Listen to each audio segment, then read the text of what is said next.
predecessors. Now I want you to pay attention to this next issue because it goes to show.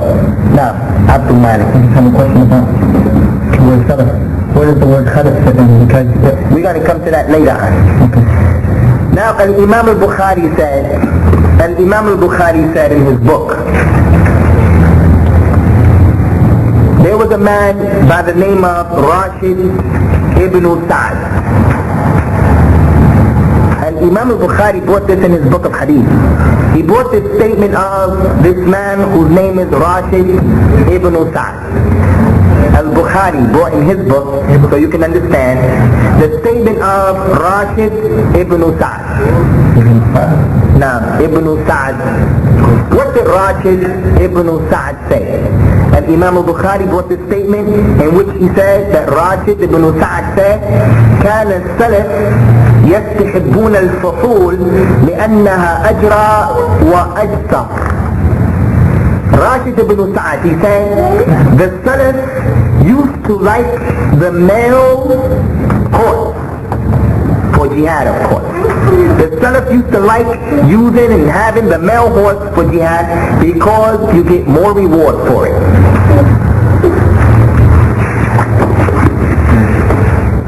Adnan, what do you understand from that?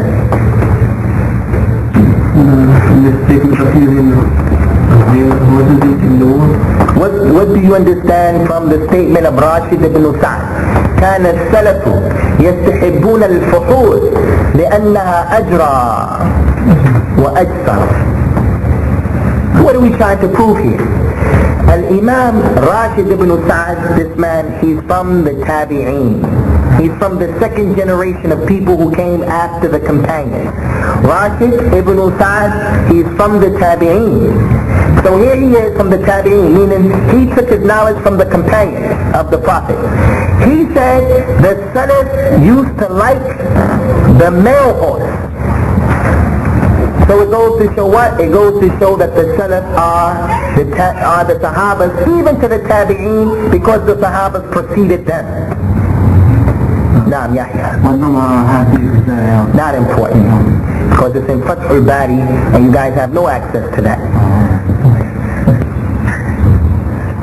Fath al-Bari is the explanation of Sahih al-Bukhari, and if you guys want, I can start bringing those numbers if you want, but you'll never be able to go back to read it.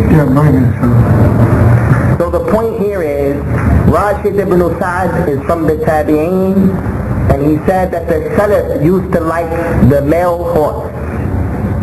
So if he's from the Tabi'een, and he's saying that the Salaf, he's talking about who? Now, so the Salaf to him were the Sahabas because they preceded him. Again, a proof that they used to use this word even amongst the Tabi'een. The next point is another statement that Imam al-Bukhari brings in his book. And this statement, he is talking about the statement of Imam Al-Zuhri. Al-Zuhri is A-Z-Z-U-H-R-Y.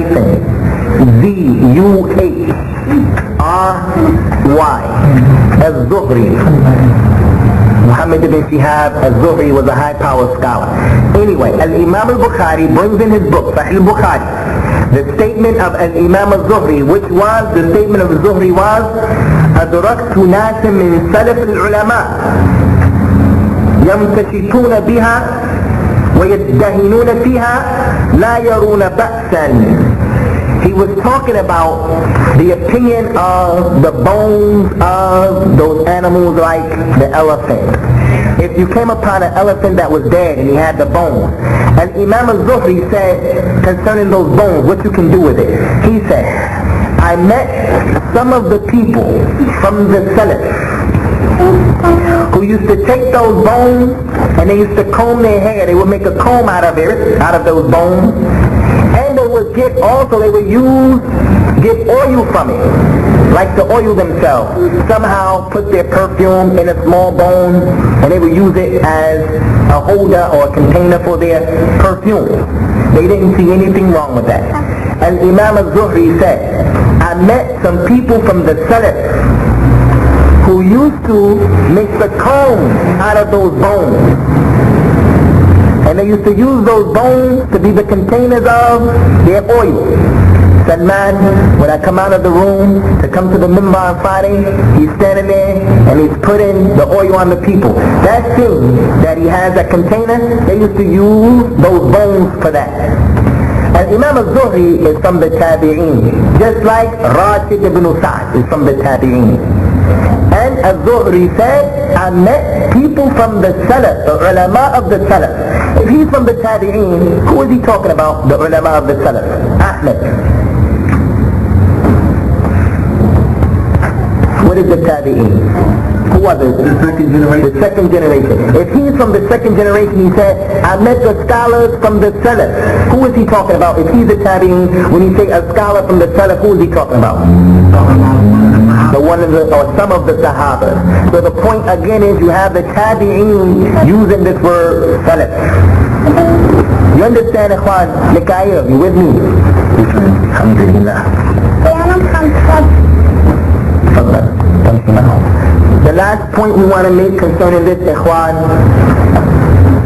is what Al-Imam Muslim brought in his book.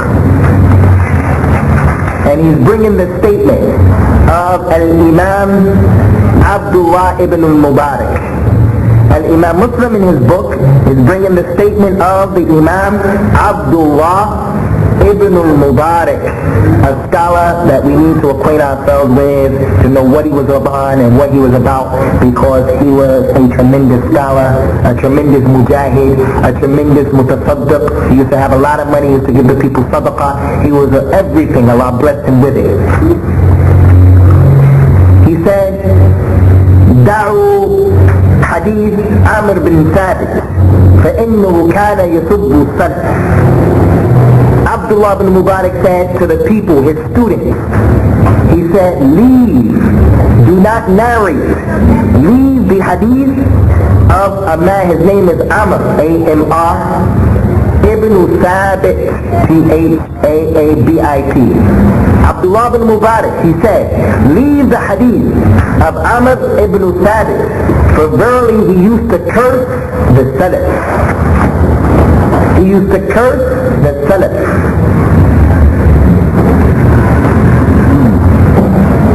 What's the meaning of that?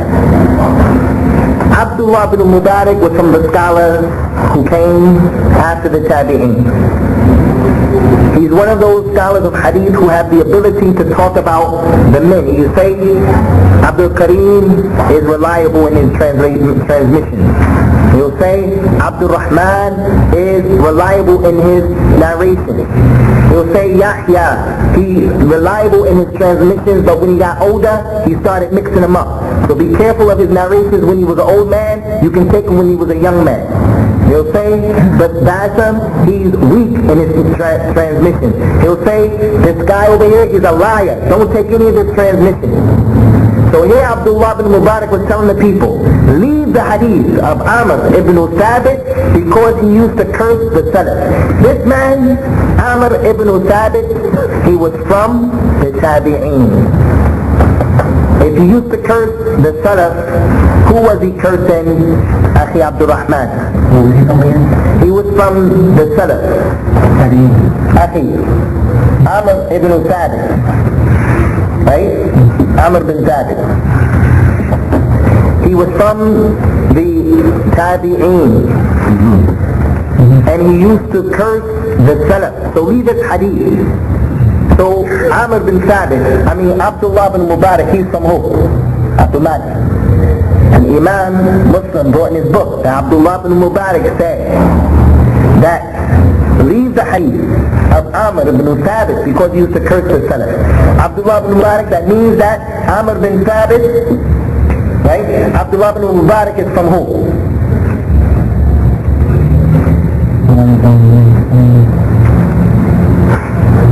It means Abdullah ibn Mubarak said, leave the hadith of Amr ibn Thabit. Amr ibn Thabit used to curse the Salaf, and Amr ibn Thabit was from the Tabi'een, so therefore he was cursing the companions. Ikhwan, what did we want with all of that repetition? We wanted to show you that this term is not strange. This term is not new, even though it's new to the people. Even though it's new to the people, when you say Salafi and they hate it, it's not new to the people of the past. Muhajirin. The Muhajirin are those people who accepted Islam in Mecca and then they moved their hijrah to Medina. The people who were with him from Mecca